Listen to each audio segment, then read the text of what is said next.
എജ്യൂടിപ്പിൻ്റെ മറ്റൊരു വീഡിയോയിലേക്ക് എല്ലാവർക്കും സ്വാഗതം. ഇന്നത്തെ ഈ വീഡിയോയിൽ നമ്മൾ ഡിസ്കസ് ചെയ്യുന്നത് സി-ടെറ്റ് 2024 ഡിസംബർ നോട്ടിഫിക്കേഷൻ വന്ന വിവരം എല്ലാവരും അറിഞ്ഞിരിക്കുമല്ലോ.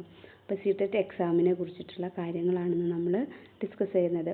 എന്താണ് അതിൻ്റെ എക്സാം പാറ്റേൺ, എങ്ങനെയാണ് എക്സാമിന് പ്രിപ്പയർ ചെയ്യേണ്ടത്, എന്തൊക്കെയാണ് സി-ടെറ്റ് പേപ്പർ 1ലും പേപ്പർ 2ലും ഏതൊക്കെ സിലബസാണ് നമുക്ക് പഠിക്കാനുള്ളത് എന്നീ കാര്യങ്ങളെ കുറിച്ചിട്ടാണ് നമ്മൾ ഡിസ്കസ് ചെയ്യുന്നത്.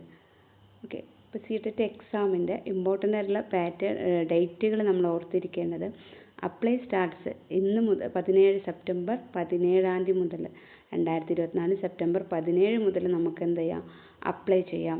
ലാസ്റ്റ് ഡേറ്റ് ഓഫ് ആപ്ലിക്കേഷൻ്റെ ലാസ്റ്റ് ഡേറ്റ് എന്ന് പറയുന്നത് 16 ഒക്ടോബർ ആണ്. അപ് ടു 11:59 PM മിഡ് നൈറ്റിൽ 11:59 വരെ നമുക്ക് ഒക്ടോബർ 16 രാത്രി 11:59 വരെ നമുക്ക് അപ്ലൈ ചെയ്യാം. ലാസ്റ്റ് ഡേറ്റ് ഓഫ് ഫീ അടക്കേണ്ട ലാസ്റ്റ് ഡേറ്റ് എന്ന് പറയുന്നതും സെയിം ആണ്, 16 ഒക്ടോബർ തന്നെയാണ്. 11:59 സമയം രാത്രി 11:59 വരെ. ആപ്ലിക്കേഷൻ ഫോം കറക്ഷൻ, നമുക്ക് എന്തെങ്കിലും കറക്ഷൻ ഉണ്ടെങ്കിൽ എപ്പോൾ കറക്റ്റ് ചെയ്യുക എന്നുള്ളത് 21 മുതൽ 25 വരെ, ഒക്ടോബർ 2024 ഒക്ടോബർ 21 മുതൽ 25 വരെയുള്ള ആ ഒരു ടൈം പീരീഡിലാണ് ആപ്ലിക്കേഷൻ ഫോം കറക്റ്റ് ചെയ്യാനുള്ള സമയം എന്ന് പറയുന്നത്. അഡ്മിറ്റ് കാർഡ് ഡേറ്റ്, നമുക്ക് അഡ്മിറ്റ് കാർഡ് അല്ലെങ്കിൽ ഓൾ ടിക്കറ്റ് ഇഷ്യൂ ചെയ്യുന്ന ഡേറ്റ് എന്ന് പറയുന്നത് 2 days before the exam date. Exam ഡേറ്റിൻ്റെ 2 ദിവസം മുമ്പാണ് അഡ്മിറ്റ് കാർഡ് ഉണ്ടാവുക. എക്സാം ഡേറ്റ് എന്ന് പറഞ്ഞാൽ 1 ഡിസംബറാണ്, 2024 1 ഡിസംബറിലാണ്. റിസൾട്ട് ഡേറ്റ് എന്ന് പറയുന്നത് by the end of January 2025, 2025 ജനുവരിയോട് കൂടിയിട്ട് നമുക്ക് റിസൾട്ടും പ്രതീക്ഷിക്കാം. ഇതാണ് ഈ ഒരു 2024 സി-ടെറ്റ് എക്സാമിൻ്റെ ഇമ്പോർട്ടൻ്റ് ആയിട്ടുള്ള ഡേറ്റുകൾ. നിങ്ങൾ ഓർത്തിരിക്കേണ്ട ഇമ്പോർട്ടൻ്റ് ഡേറ്റ്സ് എന്ന് പറയുന്നത് ഏതാണ്. ആപ്ലിക്കേഷൻ സ്റ്റാർട്ട് ചെയ്യുന്ന ഡേറ്റ് എന്ന് പറയുന്നത് 2024 സെപ്റ്റംബർ 17 അതുപോലെ ആപ്ലിക്കേഷൻ എൻഡ് ആവുന്ന ഡേറ്റ് എന്ന് പറയുന്നത് ഒക്ടോബർ 16 2024 ഒക്ടോബർ 16 അന്ന് തന്നെയാണ് ലാസ്റ്റ് ഡേറ്റ്, ആപ്ലിക്കേഷൻ ഫീ അടക്കേണ്ട ലാസ്റ്റ് ഡേറ്റ് എന്ന് പറയുന്നത്. കറക്ഷൻ വിൻഡോ ഓപ്പൺ ആവുന്നത് 21 മുതൽ 25 വരെ, ഒക്ടോബർ 21 മുതൽ 25 വരെയുള്ള ഡേറ്റുകളിലാണ് ആപ്ലിക്കേഷൻ ഫോം അപ്ലൈ ആവുന്നത്. ഓക്കെ, ഈ ഓവർവ്യൂ ഒരു എക്സാം പാറ്റേൺ എങ്ങനെയാണെന്ന് നോക്കാം. സി-ടെറ്റ് എക്സാം എന്ന് പറഞ്ഞാൽ പെൻ ആൻഡ് പേപ്പർ എക്സാമാണ്. നമ്മളെന്താ OMR ഷീറ്റിലൂടെ നടത്തുന്ന ഓഫ്ലൈൻ മോഡിൽ നടത്തുന്ന എക്സാമാണ്, കമ്പ്യൂട്ടറൈസ്ഡ് എക്സാം അല്ല, ഓഫ്ലൈൻ മോഡിലാണ് നടത്തുന്നത്. പേപ്പർ 2ഉം പേപ്പർ 1ഉം ഉണ്ട്. അതിൽ പേപ്പർ 2ൻ്റെ ഹൈലൈറ്റ്സ് എന്ന് പറഞ്ഞിട്ടുണ്ടെങ്കിൽ നമ്പർ ഓഫ് സബ്ജക്ട്സ് എന്ന് പറഞ്ഞാൽ 4 സെക്ഷൻസ് അല്ലെങ്കിൽ 4 ഏരിയാസ് ആണ് പേപ്പർ 2ൽ പഠിക്കാനുള്ളത്. Child development and pedagogy, language 1, language 2, mathematics and science or social studies or social science. ഇങ്ങനെ 4 ഏരിയാസ് ആണ് ഏതിൽ പഠിക്കാനുള്ളത്, പേപ്പർ 2ൽ. സി-ടെറ്റിൻ്റെ പേപ്പർ 2ൽ പഠിക്കാനുള്ളത് 4 സബ്ജക്റ്റിൻ്റെ ഏരിയാസ് ആണ് പഠിക്കാനുള്ളത്. പേപ്പർ 1ൽ നോക്കുമ്പോൾ നമുക്ക് പഠിക്കാനുള്ളത് എന്താ, 5 ഏരിയാസ് ആണ് പേപ്പർ 1നുള്ളത്, 4 ഏരിയാസ് ആണ് പേപ്പർ 2നുള്ളത്. പേപ്പർ 1നുള്ളത് 5 ഏരിയാസും പേപ്പർ 2ന് 4 ഏരിയാസും. അപ്പോൾ പേപ്പർ ഫസ്റ്റിലുള്ള ഏരിയാസ് ഏതൊക്കെ, child development and pedagogy, language 1, language 2, mathematics, environmental studies. ഇതാണ് പേപ്പർ 1ൻ്റെ പാറ്റേൺ എന്ന് പറയുന്നത്. പേപ്പർ 1 DED അല്ലെങ്കിൽ TTC അതുപോലെ എലമെൻ്ററി എഡ്യൂക്കേഷനുമായി ബന്ധപ്പെട്ട അല്ലെങ്കിൽ LP ക്ലാസ്സുകളിലെ എഡ്യൂക്കേഷനുമായി ബന്ധപ്പെട്ട് പഠിക്കുന്ന ടീച്ചർ ട്രെയിനിങ് കോഴ്സ് പഠിക്കുന്നവർക്കാണ് പേപ്പർ 1 എഴുതാൻ പറ്റുക. പേപ്പർ 2 എഴുതാൻ പറ്റുന്നത് BEd കോഴ്സ് ചെയ്യുന്നവർക്കാണ് പേപ്പർ 2 സി-ടെറ്റ് എഴുതാൻ പറ്റുക. ഓക്കെ, ഡ്യൂറേഷൻ ഓഫ് എക്സാം എന്ന് പറഞ്ഞാൽ 2.5 മണിക്കൂറാണ്. 2.5 മണിക്കൂറാണ് ഡ്യൂറേഷൻ എന്ന് പറയുന്നത് എക്സാമിൻ്റെ. ടോട്ടൽ ക്വസ്റ്റ്യൻസ് എന്നാൽ 150 ക്വസ്റ്റ്യൻസ് ആണ് ഉണ്ടാവുക. ടോട്ടൽ 150 ക്വസ്റ്റ്യൻസ് ആണ് സി-ടെറ്റിന് ഉണ്ടാവുക. ടോട്ടൽ 150 ക്വസ്റ്റ്യൻസ് ആണ് സി-ടെറ്റിന് ഉള്ളത്. അതുപോലെ മാർക്ക് എന്ന് പറയുന്നതും 150 മാർക്കാണ്. ടോട്ടൽ 150 ആണ് മാർക്കിംഗ് പാറ്റേൺ എന്ന് പറയുന്നത്. മാർക്കിംഗ് പാറ്റേൺ എന്ന് പറഞ്ഞാൽ 150 ആണ്. അതുപോലെ ക്വസ്റ്റ്യൻ്റെ എണ്ണം എന്ന് പറഞ്ഞാലും 150 ആണ്. അപ്പോൾ ഓരോ കറക്റ്റ് ക്വസ്റ്റ്യനും എത്ര മാർക്കുണ്ട്, 1 മാർക്കുണ്ട്. എന്നാൽ സീറോ ഇൻകറക്റ്റ് ക്വസ്റ്റ്യന് എന്തില്ല, നെഗറ്റീവ് മാർക്കിംഗ് ഇല്ല. ലാംഗ്വേജ് ക്വസ്റ്റ്യൻ പേപ്പറിൻ്റെ ലാംഗ്വേജ് പറഞ്ഞാൽ ഇംഗ്ലീഷ് അല്ലെങ്കിൽ ഹിന്ദി, ഇംഗ്ലീഷിലും ഹിന്ദിയിലും ഉണ്ടാവും. കാൻഡിഡേറ്റിന് ഏതെങ്കിലും ഒരു ലാംഗ്വേജ് എന്ത് ചെയ്യാം, പ്രിഫർ ചെയ്യാം. ഇതാണ് ഇതിൻ്റെ എക്സാമിൻ്റെ ഒരു പാറ്റേൺ. ഡ്യൂറേഷൻ എന്ന് പറഞ്ഞാൽ 2.5 മണിക്കൂറാണ് ടൈം. 150 ക്വസ്റ്റ്യൻസ് ആണ്, 150 മാർക്കിനാണ്. ഒരു ക്വസ്റ്റ്യൻ ശരിയായാൽ 1 മാർക്കാണ് കിട്ടുക. തെറ്റുള്ളതിന് എന്തില്ല നെഗറ്റീവ് മാർക്കിംഗ് സ്കീം ഇല്ല. ഇതാണ് ഇതിൻ്റെ ഒരു പാറ്റേൺ എന്ന് പറയുന്നത്. ഇനി ഇതിൻ്റെ പേപ്പർ, ഡീറ്റെയിൽഡ് ആയിട്ടുള്ള പേപ്പർ നോക്കുകയാണെങ്കിൽ പേപ്പർ 1ൽ 30 ക്വസ്റ്റ്യൻസ് ആണ് ഉണ്ടാവുക. ഏതിന്? ചൈൽഡ് ഡെവലപ്മെൻ്റ് ആൻഡ് പെഡഗോഗിയിൽ 30 ക്വസ്റ്റ്യൻസ് ആണ്. അതിൽ 50 ക്വസ്റ്റ്യൻ വരുന്നത് ചൈൽഡ് ഡെവലപ്മെൻറ്റ്, പ്രൈമറി സ്കൂൾ കുട്ടികളുടെ ചൈൽഡ് ഡെവലപ്മെൻറ്റ് എന്ന് പറഞ്ഞ ഏരിയയിൽ നിന്ന് 15 ക്വസ്റ്റ്യൻസ് ഉണ്ടാവും. അതിൽ concept of development and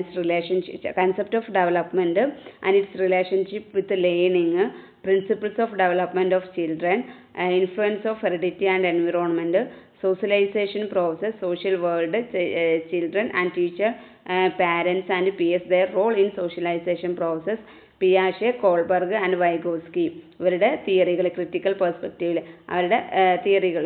then concept of child centred and progressive education, child centred education, അതുപോലെ progressive education, critical perspectives of the construct of intelligence,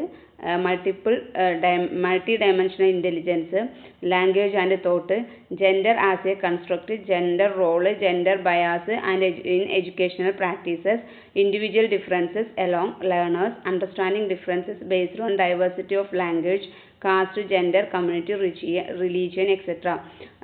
Discrimination between assessing for learning and assessment of learning, school-based assessment, continuous and comprehensive evaluation, then continuous and comprehensive evaluation, perspective and practices. Then formulating appropriate question for assessing readiness level of learners, for enhancing learning and critical thinking in the classroom and for assessing learner achievement. ഇതാണ് ആ ഒരു ഭാഗത്ത് നിന്ന് വേണ്ടത്. പിന്നെ section B section concept of inclusive education, അതിൽ addressing learners from diverse background including disadvantaged and deprived groups. Then addressing the needs of children with learning difficulties, impairment, handicapped, learning disabilities, ADHD, etc. Addressing the talented, creative, specially bad learners, talented, creative and gifted learners. പിന്നെ പറഞ്ഞ learning and pedagogy, ആ ഭാഗത്തുനിന്ന് 10 mark. അങ്ങനെ total 30 മാർക്കിനാണ് ഈ ഭാഗത്തു നിന്നുള്ള questions വരുന്നത്.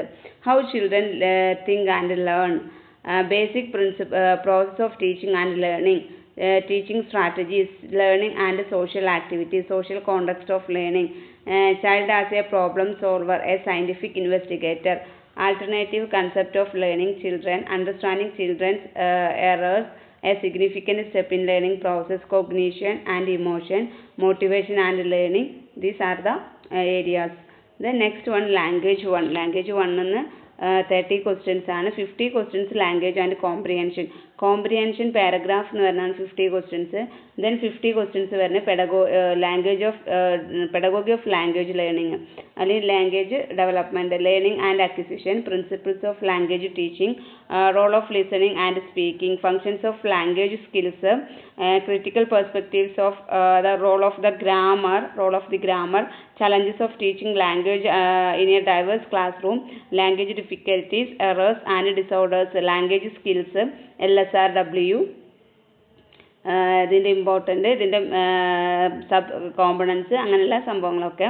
Evaluating language comprehension and proficiency, then teaching learning materials, teaching aid, text book, multimedia material, lingual resources of the class room and remedial teaching. ഈ ഏരിയ നിന്നാണ് 15 questions വരുന്നത്. ടോട്ടൽ 30 ക്വസ്റ്റ്യൻസ് ആണ് language 1 എന്ന് വരുന്നത്. ദെൻ ലാംഗ്വേജ് 2ലും 30 ക്വസ്റ്റ്യൻസ് ആണ് വരുന്നത്. 50 questions കോംപ്രിഹെൻഷനും 50 questions pedagogy of language. Same ആണ് ലാംഗ്വേജ് 2ൻ്റെയും, ലാംഗ്വേജ് 1ൻ്റെയും ലാംഗ്വേജ് 2ൻ്റെയും എന്ന് പറയുന്നത്. ലാംഗ്വേജ് 1 എന്ന് പറഞ്ഞാൽ ഒന്നെങ്കിൽ മദർ ടങ്ക്, ലാംഗ്വേജ് 2 എന്ന് പറഞ്ഞിട്ടുണ്ടെങ്കിൽ ഫോറിൻ ലാംഗ്വേജ്, അല്ലെങ്കിൽ നോൺ മദർ ടങ്ക്. അത് ഇംഗ്ലീഷ് ആവാം അല്ലെങ്കിൽ ഹിന്ദി ആവാം. ഓക്കെ, നെക്സ്റ്റ് പറയുന്നത് മാത്തമാറ്റിക്സ് ആണ്. മാത്തമാറ്റിക്സിൽ വരുന്ന ഏരിയ 30 ക്വസ്റ്റ്യൻസ് ആണ്. കണ്ടന്റ് ഏരിയാസിന് 15 ക്വസ്റ്റ്യൻസും പെഡഗോഗിക്കൽ ഏരിയാസിന് 15 ക്വസ്റ്റ്യൻസ് ആണ്. കണ്ടന്റ് ഏരിയയിൽ വരുന്ന geometry, shape and spatial understanding, solids around us, numbers, addition and subtraction, multiplication, division, measurement, weight, time, ഈ ഏരിയകൾ. അതുപോലെ വോളിയം, ഡാറ്റ ഹാൻഡ്ലിംഗ്, പാറ്റേൺസ്, മണി.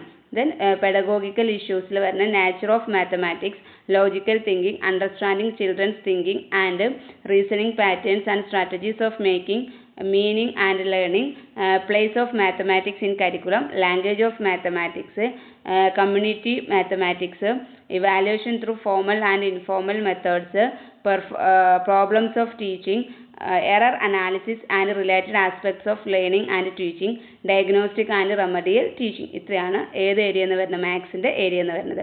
ദെൻ എൻവിറോൺമെൻറ്റൽ സ്റ്റഡീസിലും 30 ക്വസ്റ്റ്യൻസ് ആണ്. കണ്ടന്റ് ഏരിയ എന്ന് 50 ക്വസ്റ്റ്യൻസും 50 ക്വസ്റ്റ്യൻസ് പെഡഗോഗിക്കൽ ഏരിയ എന്നും. അതിൽ കണ്ടന്റ് ഏരിയയിൽ വരുന്നതാണ് family and friends, relationship, work and play, animals, plants, food, shelter, water, travel, things we make and do. Pedagogical concept and scope of EVS, environmental studies, significance of environmental studies, integration of environmental studies and environmental education, learning principles, scope and relation of science and social science, approaches of presenting concept. ഇങ്ങനെയുള്ള area എന്നാണ് 15 മാർക്കിന്. ഇനി paper 2 എന്ന് പറയുന്നത് child development and പെഡഗോഗിയിൽ 30 മാർക്കിന് തന്നെയാണ്. 50 mark child development, elementary school child, concept of development and its relationship with learning, principles of development, influence of heredity and environment, socialization process. ഇതിലും പിയാഷെ, കോൾബർഗ്, വൈഗോസ്കി ഇവരുടെ തിയറികൾ പഠിക്കാനും ഡെവലപ്മെൻറ്റുമായി ആസ്പെക്ട് ചെയ്തിട്ടുള്ള concept of child centred and progressive education, critical perspectives of construct of intelligence, multiple intelligence, language and thought, gender as a social construct, gender bias, gender ideas, gender roles, gender practice, gender neutral practices, ഇങ്ങനെയുള്ള കാര്യങ്ങളൊക്കെയാണ് പറയുന്നത്. പിന്നെ individual differences, അതുപോലെ assessment and ലേണിങ്ങിലുള്ള distinctions ആണ്, CCE, different type of assessments, ഈ കാര്യങ്ങളൊക്കെയാണ് വരുന്നത്. Next പറഞ്ഞ കൺസെപ്റ്റ് ഓഫ് ഇൻക്ലൂസീവ് എഡ്യൂക്കേഷൻ, അവിടെ നിന്ന് 5 മാർക്കിന്. ദെൻ ലേണിംഗ് ആൻഡ് പെഡഗോഗിന്ന് 10 മാർക്കിന്. ഇങ്ങനെയാണ് ഇതിൻ്റെ ക്വസ്റ്റ്യൻസ് വരുന്നത്. നെക്സ്റ്റ് ലാംഗ്വേജ് വരുന്നത് 30 മാർക്കിന്. നമ്മൾ ഫസ്റ്റ് പേപ്പറിൽ പറഞ്ഞ പോലെ കോംപ്രിഹെൻഷന് 50 മാർക്കും പെഡഗോഗി ഓഫ് ലാംഗ്വേജ് ലേണിംഗ് ഡെവലപ്മെൻറ്റിന് 15 മാർക്കും. അതിൽ learning and acquisition, pedagogy of ലാംഗ്വേജിൽ വരുന്നതാണ് learning and acquisition, principles of language teaching, role of listening and speaking, functioning language, how children use it, അതുപോലെ IT as a tool for language learning, critical perspectives on the grammar, challenges of teaching language in diverse classrooms, language skills, evaluating language comprehension and language skills, teaching learning materials, textbook, multimedia, lingual resources of the classroom, remedial teaching. ഇത് നമ്മൾ first പേപ്പറിൽ പറഞ്ഞ പോലെ തന്നെയുള്ള കാര്യങ്ങളാണ്. അതിൽ extra ആയിട്ട് വരുന്ന IT ആസ് എ ടൂൾ എന്ന് പറയുന്ന ഒരു ഭാഗവും അതുപോലെ ലേണിംഗ് ആൻഡ് അക്വിസിഷൻ എന്ന് പറയുന്ന ഒരു ഭാഗമാണ് കൂടുതലായിട്ട് ഈ ഒരു പേപ്പർ 2 കാണുന്നത്. ലാംഗ്വേജ് 2ലും ഇതുപോലെ 30 മാർക്കിന് തന്നെയാണ്. 50 മാർക്ക് കോംപ്രിഹെൻഷനും 50 മാർക്ക് പെഡഗോഗിയുടെ ഭാഗത്തുനിന്നും ആണ് വരുന്നത്. പെഡഗോഗിയിൽ നമ്മൾ ഈ പറഞ്ഞ എല്ലാ കാര്യങ്ങളും തന്നെയാണ് ലാംഗ്വേജ് 2ലും വരുന്നത്. ദെൻ മാത്തമാറ്റിക്സ് ആൻഡ് സയൻസ്, ഈ ഏരിയയിൽ നിന്ന് 60 ക്വസ്റ്റ്യൻസ് ആണ്. മാത്തമാറ്റിക്സ് നിന്ന് 30 ക്വസ്റ്റ്യൻസും ആ 30 ക്വസ്റ്റ്യനിൽ കണ്ടന്റ് ഏരിയയിൽ നിന്ന് 20 ക്വസ്റ്റ്യൻസും പെഡഗോഗി ഏരിയയിൽ നിന്ന് 10 ക്വസ്റ്റ്യൻസും ആണ് വരുന്നത്. ബാക്കി 30 ക്വസ്റ്റ്യൻസ് വരുന്നത് സയൻസ് ഏരിയ എന്നാണ്. അപ്പോൾ മാത്തമാറ്റിക്സിൽ 20 ക്വസ്റ്റ്യൻസ് വരുന്ന കണ്ടന്റ് ഏരിയയിൽ എന്തൊക്കെയാണ്, number system, algebra, number system, geometry, ആ ഭാഗത്തു നിന്നാണ് 20 മാർക്കിന്. ദെൻ 10 മാർക്കിന് വരുന്ന പെഡഗോഗിക്കൽ ഇഷ്യൂസ് ആണ്. Nature of mathematics or logical thinking, place of mathematics in curriculum, language of mathematics, community mathematics, evaluation, remedial teaching and problems of teaching. ഇത് നമ്മൾ first പേപ്പറിൽ പറഞ്ഞ ആ ഒരു ഏരിയ തന്നെയാണ് പെഡഗോഗിക്കൽ ഇഷ്യൂസിൽ വരുന്നത്. ദെൻ സയൻസിന് 30 ക്വസ്റ്റ്യൻസ് ആണ്. 20 കണ്ടന്റിനും 30 ക്വസ്റ്റ്യൻസ് വരുന്നത് 20 കണ്ടന്റിനും 10 ക്വസ്റ്റ്യൻസ് വരുന്ന പെഡഗോഗിക്കും. കണ്ടന്റിൽ വരുന്ന food, sources of food, components of food, clearing food, then materials of daily use, നമ്മൾ ഡെയിലി യൂസ് ചെയ്യുന്ന മെറ്റീരിയൽസുകളെ കുറിച്ചിട്ട്, the world of the living വേൾഡിനെ കുറിച്ചിട്ട്, moving things, people and ideals, how things work, electric, current and circuits അതിനെ കുറിച്ചിട്ട്, അതുപോലെ magnet, natural phenomenas, natural resources, ഇത്രയും കാര്യങ്ങൾക്കാണ് 20 മാർക്കിനുള്ളത്. ദെൻ 10 മാർക്കിന് വരുന്ന പെഡഗോഗിക്കൽ ആസ്പെക്റ്റ് ആണ്. Nature of science, natural and structure of science, natural science and aims of objectives, understanding and apprehension of science, approaches or integration and approaches, teaching, learning, experiment, അങ്ങനെയുള്ള കാര്യങ്ങൾ. Remedy, evaluation, അതുപോലെ text materials, learning എയ്ഡ്സുകൾ, innovations, problems, remedial teachings, ഇത്രയാണ് pedagogical ഭാഗത്തുനിന്ന് വരുന്നത്. Next വരുന്നതാണ് social science. Social സയൻസിന് 60 mark എന്നാണ് ക്വസ്റ്റ്യൻ വരുന്നത്. കണ്ടന്റ് ഏരിയന്ന് 40 മാർക്കിനും 20 മാർക്കിന് പെഡഗോഗിക്കൽ ഏരിയയാണ്. അതിൽ കണ്ടന്റ് ഏരിയയിൽ വരുന്ന ഹിസ്റ്ററി വരുന്നുണ്ട്. ഹിസ്റ്ററിയിൽ വരുന്നത് വെൻ, വേർ ആൻഡ് ഹൗ, എവിടെ, എപ്പോൾ, എങ്ങനെ, നമ്മൾ ആൻഷ്യന്റ് പീരീഡാണ് വരുന്നത്. Earliest societies, first farmers and hunters, the first cities, early states, new ideas, first empire, contact with distant lands, political developments, culture and science, new kings and kingdoms, Delhi sultanate, അങ്ങനെയുള്ള കുറേ കാര്യങ്ങളാണ് വരുന്നത് ആ ഏരിയയിൽ. ദെൻ വരുന്ന political developments, culture and science, new kings and kingdoms, then regional cultures, social changes, creation of an empire, അത് establishment of company power, ഇവിടെ modern പീരീഡിലേക്ക് വന്നു. Rule of life and society, colonialism, tribal societies, revolt of 1857, woman and reform, challenging the caste system, the nationalist movement, India after independence, modern age. അപ്പോൾ ഇന്ത്യയുടെ എല്ലാ ഏരിയയിലുള്ള ഒരു ഹിസ്റ്ററിയുടെ ബൃഹത്തായ രൂപം ഹിസ്റ്ററിയിൽ പറയുന്നുണ്ട്. ദെൻ ജിയോഗ്രഫിയിൽ വരുന്ന geography as a social study, as A science എന്ന് പറയുന്നത് planet, earth and solar system അതിനെ കുറിച്ചിട്ട്, ഗ്ലോബിനെ കുറിച്ചിട്ട്, environment in is totality, natural and human environment, air, water, human environment, settlement, transport, communication, resources, natural resources, human resources and agriculture. then social and political life, diversity, government, local government, making a living, democracy, state government, understanding media, unpacking gender, the constitution, parliamentary government, the judiciary, the justice and legislation, ഇങ്ങനെയുള്ള ഏരിയകളാണ് വരുന്നത്. social justice and marginalized, ഈ area എന്നാണ്. ഇത്രയും എല്ലാ ഏരിയന്നും കൂടെ 40 മാർക്കിനാണ് ഈ 3 area എന്നും കൂടെ വരുന്നത്. നെക്സ്റ്റ് 20 മാർക്കിനാണ് പെഡഗോഗിക്കൽ ഇഷ്യൂസ് വരുന്നത്. Concept and nature of social science, class room process, activities and discourses, developing critical thinking, enquiry, empirical evidences, problem of teaching social science studies, sources of primary and secondary sources, project work, evaluation, ഇത്രയാണ് ഉള്ളത്.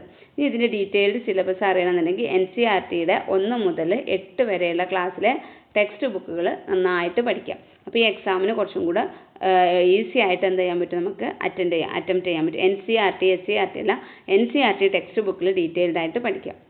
Okay, എല്ലാവർക്കും ഇത് ഉപകാരപ്രദമായി എന്ന് വിശ്വസിക്കുന്നു. Thank you.